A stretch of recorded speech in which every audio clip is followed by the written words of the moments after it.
Now we want to give you a little glimpse of a new video from Sarah Palin, the former governor of Alaska, possibly teeing up that 2012 presidential run. We're going to turn this thing around. We're going to get our country back on the right track, no matter what it takes, to respect the will of the people. Look out, Washington, because there's a whole stampede of pink elephants crossing the line, and the ETA stampeding through is November 2nd, 2010. A lot of women coming together. There are also a lot of animal metaphors in that video. You have pink elephants, mama grizzlies. There's a lot of stampeding potential there. Dana Milbank, this is our Washington Post Politics segment. Dana Milbank, of course, from the Washington Post. Thanks for joining us. This new video from Sarah Palin, the kickoff to 2012. I think the kickoff for her 2012 campaign began a couple of years ago, but it's underway. I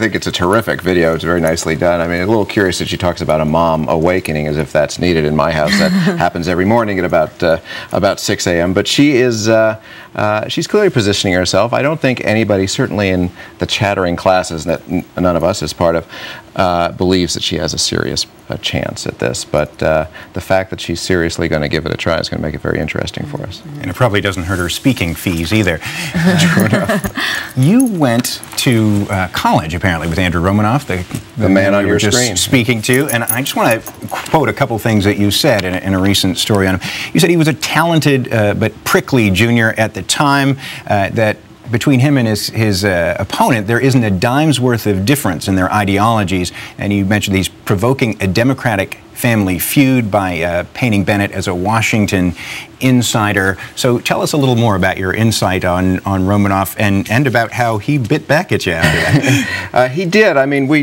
worked on the old college newspaper together, and I think life often imitates college. And I actually admired Andrew a great deal when he was a Speaker of the Colorado House. Centrist, DLC Democrat, a deal maker across the aisle.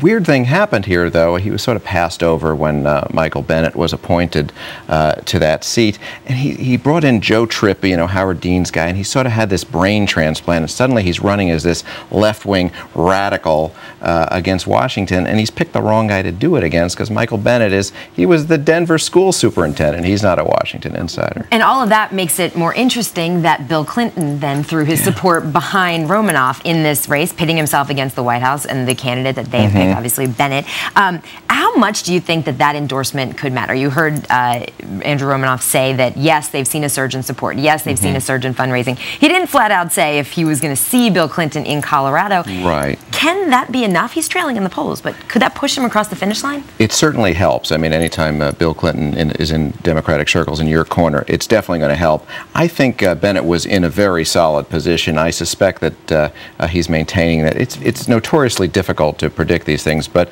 it is clear that having a Bill Clinton endorsement on paper and have him rallying tens of thousands of people a day before the primary are two very different things.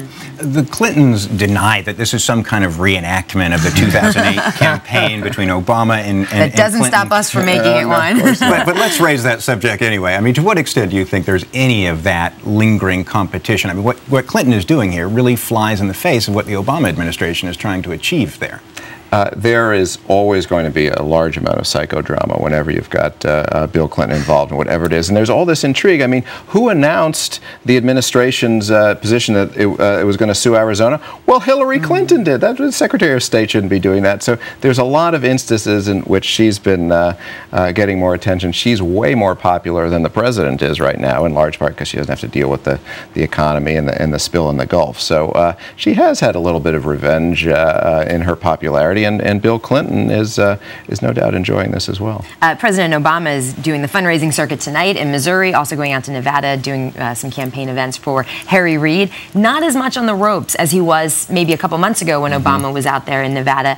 What's it looking like for Harry Reid right now, and how does Obama help him? Harry Reid is absolutely blessed in terms of his choice of opponents, like, as if he had the choice. But it's unbelievable. I mean, when you think about how vulnerable he was just a few months ago, and now we're not talking about what a lousy job Harry Reid and the Democrats have done of running the country. We're talking about all these wacky things that his opponent has talked about. And, you know, does she believe in this conspiracy? What does she think about Barack Obama's birth certificate? So now, the question of having Obama out there in Nevada, that is not a slam dunk. It may be a money raiser for Harry Reid, but it's a very delicate issue out there. Does he want to be seen with Obama? And we have Harry Reid's own son running for governor. Doesn't want to be seen with Harry Reid because he's not letting anybody know his last name. Let me cut in because we've just got about 30 seconds, and I got one question I wanted to ask you, and that is, you like to have fun with politics and humor. I want to know who gives you the most fodder for comedy when you're writing about, is it Biden, is it Eric Massa, Dick Cheney?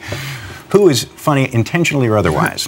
I must say that if Michael Steele is forced to resign as chairman of the Republican Party, I'm going to just have to pack it in and find a new line of work. I need that man. So you and the Democrats both want Michael Steele to stay in that position. Thank you so much, Dana Milbank, for joining us today. You can always catch us on twitter.com/TheNote.